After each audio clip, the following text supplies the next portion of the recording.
You've got to picture this. The lights are hot. 1,000 pairs of eyes are on you. You're on a stage, live on national television, sitting next to some of the biggest names in law and politics. And 3 seats down from you is a living legend, a titan, an icon whose very name is a brand, Judge Judy. And she's just decided she's going to take you apart, piece by piece, in front of everyone. This was a scene at the Winspear Opera House in Dallas, Texas. The event was a special panel called Law, Order, and the Constitution Today. But everyone knew who the main event was. At 81, Judge Judith Shainlin was sharper than a shard of glass, and her courtroom scowl could silence a stadium. She didn't come to play nice. She came to win. And her target? A freshman lawmaker from Texas named Jasmine Crockett. Younger, quieter, a former public defender who carried herself with a calm confidence that you couldn't quite put your finger on. She wasn't there to make noise. She was there to speak truth. The panel starts with the usual polite chatter. But then, Judge Judy leans into her MIC. The whole room tenses up. She looks right past the moderator, her eyes locking onto Jasmine. "Congresswoman Crockett," she begins, her voice cutting through the air. "You speak often about justice reform. But tell me, how many felony cases have you personally tried in court?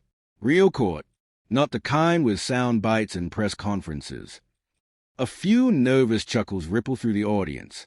This is it, the test, the public takedown. Jasmine doesn't even blink. "Quite a few," she replies, her voice steady, "including 3 capital murder cases and dozens involving illegal searches and coerced confessions." Judy raises an eyebrow, unimpressed. "And were you successful?" Jasmine looks right back at her. "I kept innocent people out of cages. So yes, I was." The audience shifts. That wasn't the answer Judy was expecting. She leans back, tapping her finger on her chair. She's not done. "Well, it's easy to criticize the system," she presses on. "But I find that people without decades of courtroom experience tend to have a lot to say and very little weight behind it. I've been doing this longer than you've been alive. Law isn't theory, Congresswoman. It's muscle memory. It's logic, not slogans." The air is electric now. This is a boxing match. But Jasmine doesn't raise her voice. She doesn't get defensive.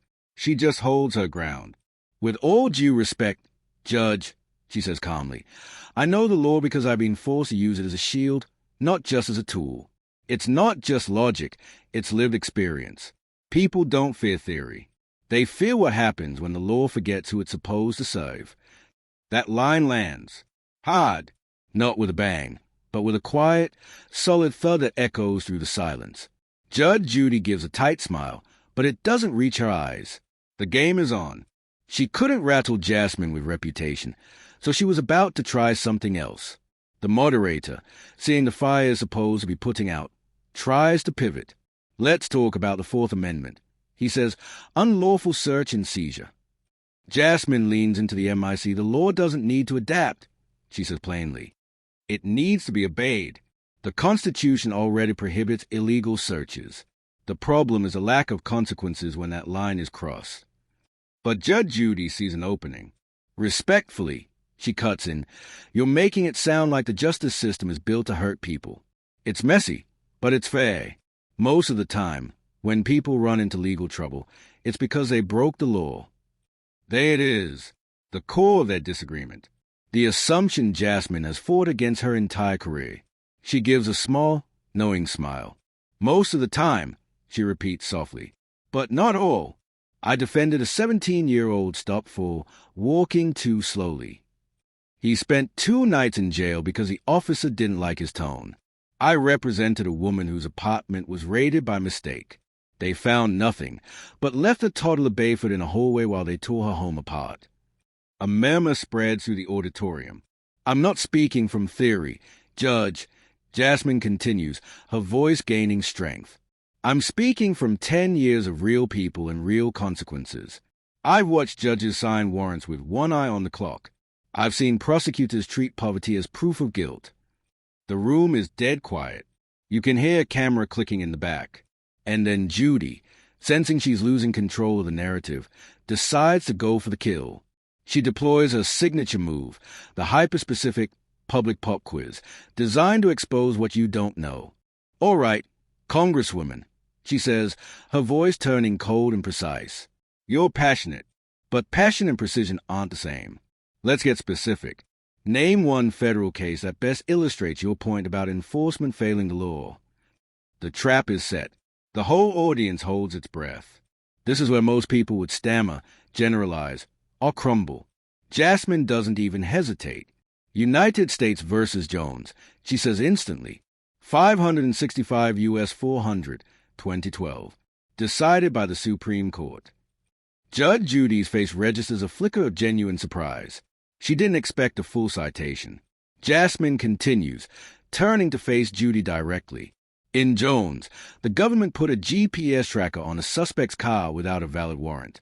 They tracked him for 28 days. The Supreme Court ruled it was an unlawful search. But here's the part people miss. The ruling wasn't just about technology. It was a reminder that physical intrusion, no matter how small, cannot bypass our constitutional rights." She has the entire room in the palm of her hand. "Rulings like Jones mean nothing," she says, her voice ringing with clarity, "if the people affected don't even know they have rights. Legal decisions don't change lives unless someone stands in that courtroom and says, 'This is what the Constitution promises, and you can't ignore it just because my client is poor or scared or inconvenient.'" A wave of applause starts on the left side of the room. It's not a roar, but it's real, and it's growing. Judge Judy raises a hand to quiet the crowd, a tight smile on her face.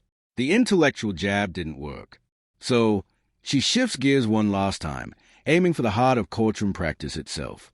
"Let's talk about the courtroom," she says, her tone more personal now. "Have you ever stood alone, no co-counsel, and face a hostile jury, 12 people already convinced your client was guilty before you even opened your mouth? It's a warrior's test. Have you been in the trenches like I have?" Jasmine nods. "Plenty of times," she says. One case stands out. A young man accused of armed robbery. His face was covered in tattoos. The jury looked at him like he was a statistic, but no one bothered to ask why the surveillance footage didn't match his height, or why the only eyewitness was cutting a deal on another case. The audience is completely silent, hanging on every word. "So I got up there," Jasmine says, "and I told him, you don't have to like how he looks. You just have to be honest about the evidence. I walked them through every frame of that video. I questioned the officer until he admitted he never even checked the alibi my client gave him." She pauses. "When the not guilty verdict came back, my client started to cry. Not because he was free, but because for the first time, someone had believed him enough to fight." She looks at Judy. "Public defenders don't have time or resources." "No, we don't. But that's the point. When the odds are against you, when the system is rushing to judgment, and you still tell the truth, that's when the law matters most." And then she delivers the final human touch. Judge Judy, her voice softer now, asks, "And where's that young man now?" Jasmine breaks into a small, genuine smile. "Welding school in Waco," she says. "He sent me a photo of his first paycheck." That did it. It wasn't about winning an argument anymore. The entire dynamic in the room had changed. You could feel the respect, even from Judy. In that moment, she wasn't a TV icon trying to belittle a newcomer. She was an old warrior recognizing the steel in a younger one. Taking a sip of water, Judge Judy gave a faint, almost imperceptible nod. It wasn't agreement. It was acknowledgement. She looks over at Jasmine. "I may not agree with everything you said," she says, loud enough for the mics to pick up. "But you've earned your seat here. That's clear." The exchange was over, but the story was just beginning, because while the panel moved on, clips of that showdown were already hitting the internet like a lightning strike. A 37-second video of Jasmine calmly breaking down U.S. v. Jones hit 3 million views overnight. People weren't just watching a debate. They were witnessing a masterclass in grace under fire. Her quiet confidence, her refusal to be intimidated, and the sheer power of her preparation resonated with millions. This wasn't an accident. This quiet strength was forged years earlier, in two-room law offices next to laundromats, sleeping in her car outside courthouses, and fighting for clients no one else would. She wasn't performing for the cameras. She was just being herself.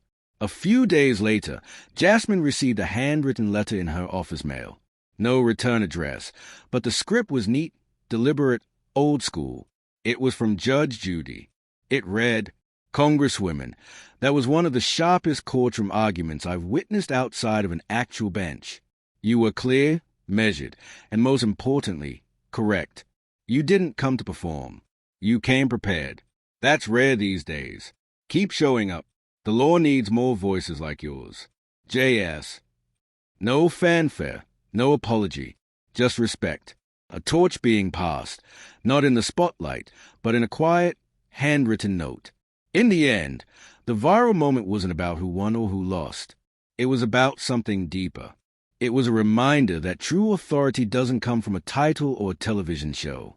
It comes from doing the work when no one is watching. It comes from being so grounded in your truth that when the spotlight finally hits, you don't have to pretend to be anything other than what you are. Jasmine Crockett didn't go on that stage to create a viral moment. She just showed up, fully herself, and reminded everyone that you don't have to fight loud to fight smart. You just have to be ready. And when someone questions if you belong at the table, you don't have to argue. You just show them why you do. Because in a world full of noise, clarity is a superpower.